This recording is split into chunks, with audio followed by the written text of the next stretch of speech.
Have you ever stopped to think about why some characters stay in your head long after you finished watching an episode? It's not because of absurd powers, it's not because of a beautiful design, and it's definitely not because they're the strongest in the story. It's something much harder to explain. It's because you recognize something of yourself in them. Coco is exactly that kind of character, and episode 3 of Witch Hat Atelier was the definitive proof of that. Before anything else, let's set the scene for anyone just joining us. Witch Hat Atelier is a 2025 anime based on Kamome Shirahama's manga, and it follows the story of Coco, an ordinary girl who dreams of becoming a witch in a world where magic is considered an innate gift, something you're born with, not something you learn. But here's the catch. Coco discovers that magic is actually accessible to anyone who learns the right glyphs. She accidentally turns her own mother to stone using this forbidden knowledge, and from that point on, the story explodes. But episode 3 isn't about the mother. It's not about the accident. It's about something that hurts in a completely different way. It's about the feeling of not belonging. Think about it. Coco walks into Witch Keyfree's atelier and finds herself surrounded by apprentices who grew up in that world. They know the unwritten rules, they know how to behave, they know how to use the tools, they know the vocabulary. And Coco? Coco is the outsider, the one who arrived last, the one without the history, without the training, without the lived experience. And episode 3 dives deep into that wound. There's a specific scene I need you to pay attention to. When the other apprentices are practicing and Coco tries to keep up, you can see it in the details of the animation, in her eyes, in her posture, in the way her hands hold the instrument just slightly wrong, that she's afraid. Not the fear of danger, not the fear of making a technical mistake. It's the fear of being too much for a place that doesn't know her yet, and at the same time, not enough to be taken seriously.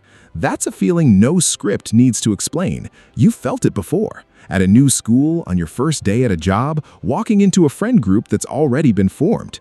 That sensation that everyone else got a manual you never received. And that's where Witch Hat Atelier does something very few fantasy works ever manage. It doesn't resolve that discomfort quickly. There's no magical moment where suddenly everyone embraces Coco and she feels like she belongs. Episode 3 lets that weight exist. It respects the pain of the process. But at the same time, it shows what sets Coco apart from any other standard protagonist in the genre. She doesn't give up, not out of stubbornness, not out of arrogance. She doesn't give up because she has something none of the other apprentices have. She sees magic as a miracle.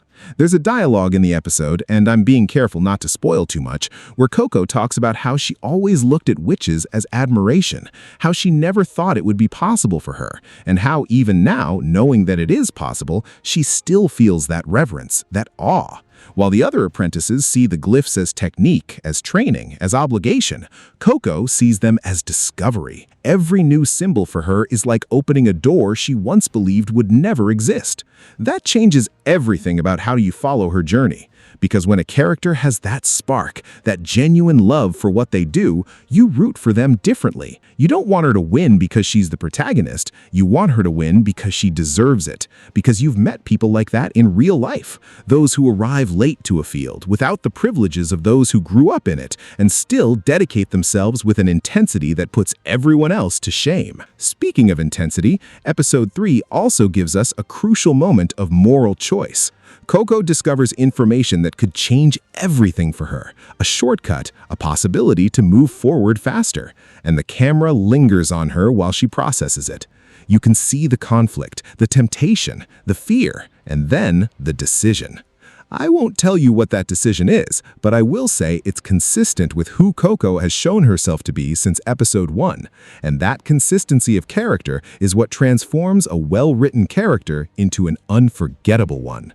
Anime protagonists often swing back and forth depending on what the scene needs. They're brave when the script needs courage, insecure when the script needs drama, and determined when the climax arrives. Coco doesn't work that way. She has an internal compass that stays pointed in the same direction regardless of external pressure, and episode 3 genuinely tests that compass. Another thing that needs to be said, The art direction in this episode is breathtaking. Shirahama's manga was already recognized for the graphic beauty of the glyphs, the detail in the costumes, the almost handcrafted way the world of magic is built visually. The anime adaptation not only preserved that, but brought movement to that aesthetic. When Coco draws a glyph in episode 3, the animation treats that moment with the same care an artist gives to an important brushstroke on a canvas. It's not just magic happening, it's art being made right in front of your eyes. And that reinforces something the entire work wants you to feel. Magic here isn't power, it's expression. It's language. It's a way of turning what you feel into something that exists in the world. And Coco, who came from outside that universe, who wasn't born with that vocabulary, is learning to speak that language with a dedication that moves you.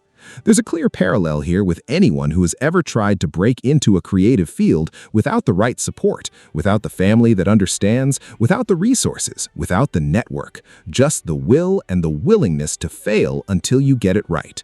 Witch Hat Atelier celebrates that journey without romanticizing the difficulty. It shows that it's hard. It shows that there are days when you feel like an imposter.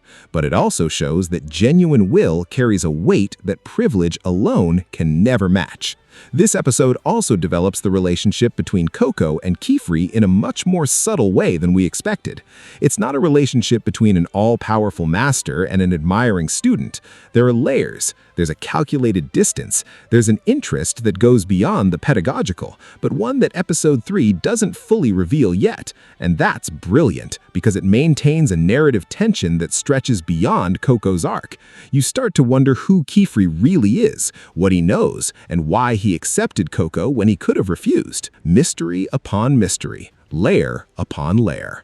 In the end, what episode 3 of Witch Hat Atelier does with such mastery is show that the best protagonists aren't the most powerful, the smartest, or the luckiest. They're the ones who carry a genuine question inside them and don't rest until they find the answer. Coco isn't trying to save the world just yet. She's trying to save her mother, understand magic, and figure out whether she has the right to be where she is. That humility, combined with that flame that never goes out, that's what makes her the best protagonist to debut in 2026. And now I'll leave you with a question that's been stuck in my head ever since I watched this episode. If the magic of this world works because someone once decided that anyone could learn it, who was that person and why was the knowledge forbidden?